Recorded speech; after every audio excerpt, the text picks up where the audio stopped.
This video is going to tell you everything you need to know about rice paper. To learn about how rice paper is made, let me bring you to a small village called Tuy Loan, where rice paper making is one of the villagers' main businesses. Along the road running through the village, you can see many street stores selling noodles and rice paper.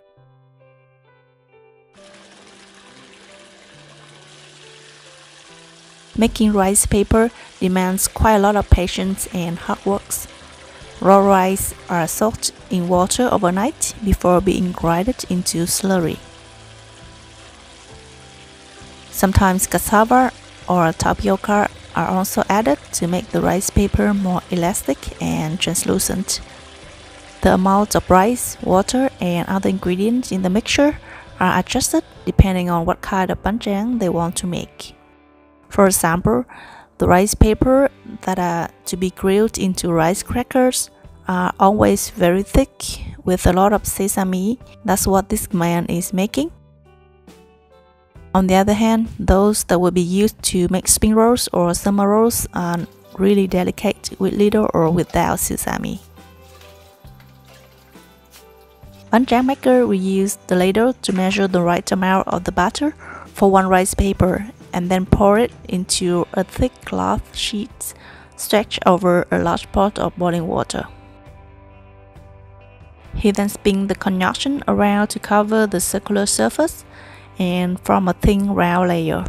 The rice sheet then will be covered with a lid for about 30 to 45 seconds. Each sheet requires 2 layers of the slurry.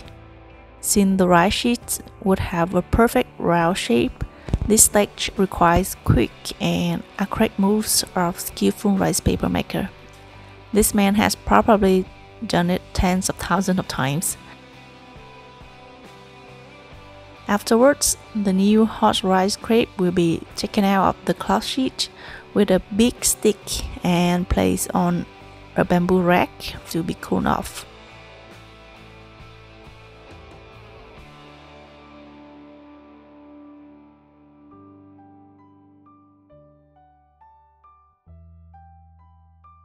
In case of bad weather, they will dry the rice crepe over this homemade drying system where the rice sheets are arranged on racks with distance above the burning hot charcoals. This is my friend Min from Australia. He's pretty excited to get some hands-on experience today.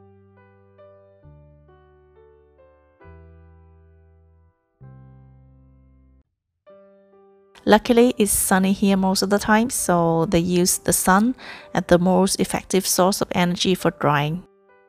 The racks are brought outside and placed under the hot sun for a day. The woven pattern of the racks give the rice papers their distinctive appearance. Exposed under the sunlight, the rice papers pervade the air with a nice aroma. And different kinds of Bánh Tráng take different periods of time to be all dried up. Some just need about 30 minutes, while others need a couple of hours or even a day. Wandering around the village in a sunny morning, you will feel like, being lost in a labyrinth of racks full of rice papers with a bit everywhere on the courtyards, on the fences, the housetops, on paths and alleys. We are now in the home factory of Bà Tỉnh or Madame Tỉnh.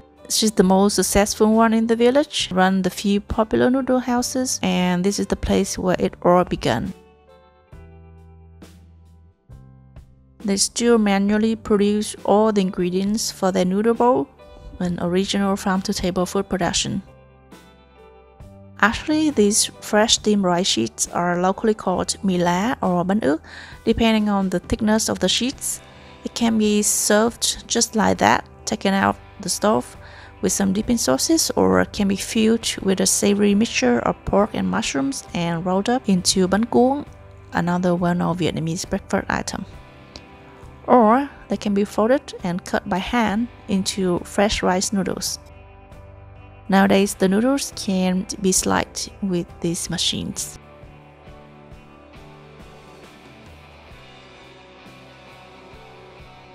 Apart from artisanal rice sheet makers, they also produce Bánh Tráng with machines to increase productivity and reduce the product price. However, the factory-made rice papers can never have the original flavor like the handmade ones, you know.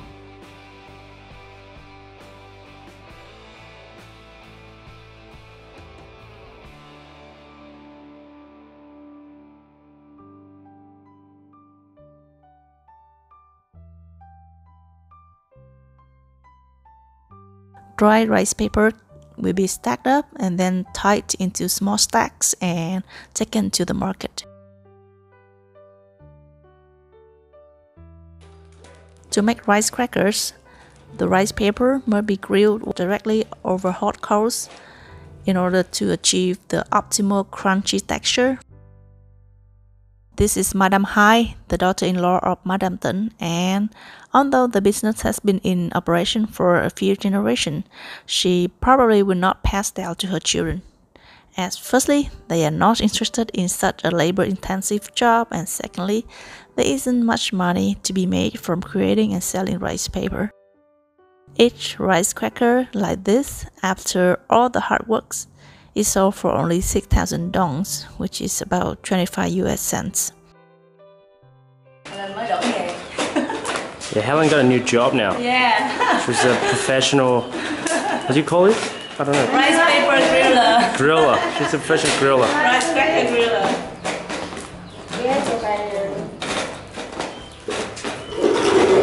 That was really interesting how rice paper is made, right? So which recipes call for rice paper then? You know, edible rice paper is mainly used as wrapper to make fresh spring rolls, fried spring rolls, and to wrap food from many other dishes like steamed fish or Vietnamese crepes, etc.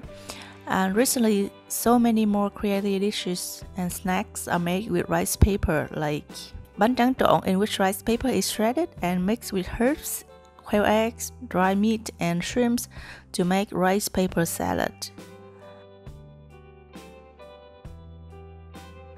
There's a stuffed rice paper rolls like this one, with pate and lots of fried shallots as fillings. There's also a popular dish called Bánh Tráng nướng, or Vietnamese pizza, with butter, quail eggs, and other ingredients on top. Bánh Tráng luộc is a recent creation in which rice paper rolls are twisted and skewed onto a stick like a lollipop. So cute! You can even eat just the rice paper itself after briefly soaking in water and dip in tamarind sauce, which makes a really interesting chewy afternoon snack. So how many types of rice paper are there? Typically, there's only 2 types of rice paper in overseas Asian markets for you to choose from. The plain one to make spring rolls and the sesame one to make rice cracker. But in Vietnam, there's so many more, with different sizes, shapes, thickness for various uses. They also categorized by additional ingredients added in the batter, like Bánh Tráng dừa is rice paper made with coconut milk and shredded coconut, Bánh Tráng me with tamarind, Bánh Tráng mè with sesame. You know, me and mè in Vietnamese are 2 different things. Bánh Tráng gừng with ginger, and Bánh Tráng tôm with tiny dried shrimps, and many more. At Madame Tấn, they even add fish sauce, lots of pepper, garlic, and shallot into the batter, which make the rice crackers so tasty after grilled.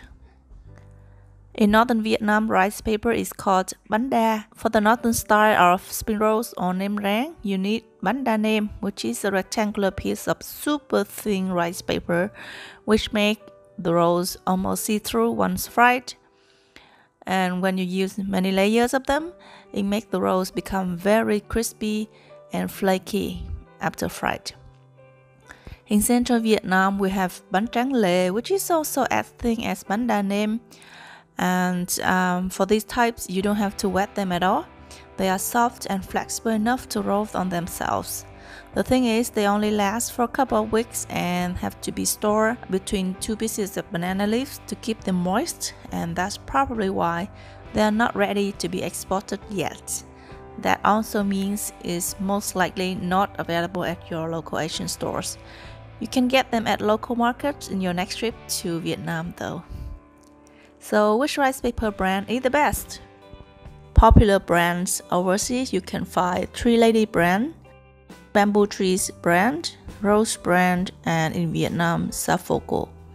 I'm sure there's so many more, but those are all okay to use in my opinion, unless you use them improperly.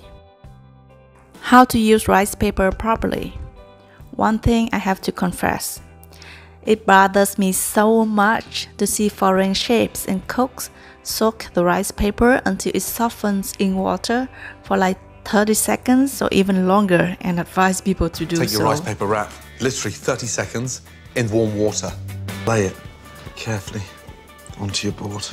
Don't overfill it, because it'll be a nightmare to roll. Oh no, oh no, oh no, no, no, no, no. Oh no, oh no, oh no, no, no, no, no. In Vietnam, we never do it that way. You should just literally dip it in water and take out and shake off the excess immediately. Sometimes we only wet our hands and smear the water over the surface of the rice paper, and by the time you lay it down or put fillings on top, it should become pliable enough to roll. And soaking rice paper too long is more often than not the main reason why it tears so easily when you roll, not because of the brand you choose. That's it. I hope you've learned something new about rice paper through this video and got some inspiration to play around with the ingredient. Let me know which other Vietnamese ingredients you would like to learn more about, and I will try my best to make another video telling stories about it. By the way, I'm organizing a few pop-up cooking classes on the 19th and 20th of July in Ho Chi Minh City. The classes will take place at the Grain Cooking Studio, one of the most modern and state-of-the-art cooking studios in Ho Chi Minh City. So I'm really excited to meet some of you in person. Please check in the info box below for more details on how to join the classes. See you there! Thấy chị đổ bánh vậy chuyên nghiệp á, chuyển người chị. Thấy chị đổ bánh khéo rồi đó. Khéo quá luôn nè. Yeah, everyone's trying to convince Helen to change her job. Oh my god! Oh my god! Yes! Yes, she did it! Bravo! Woohoo! Bravo! Impressed, boy? You impressed? Bravo.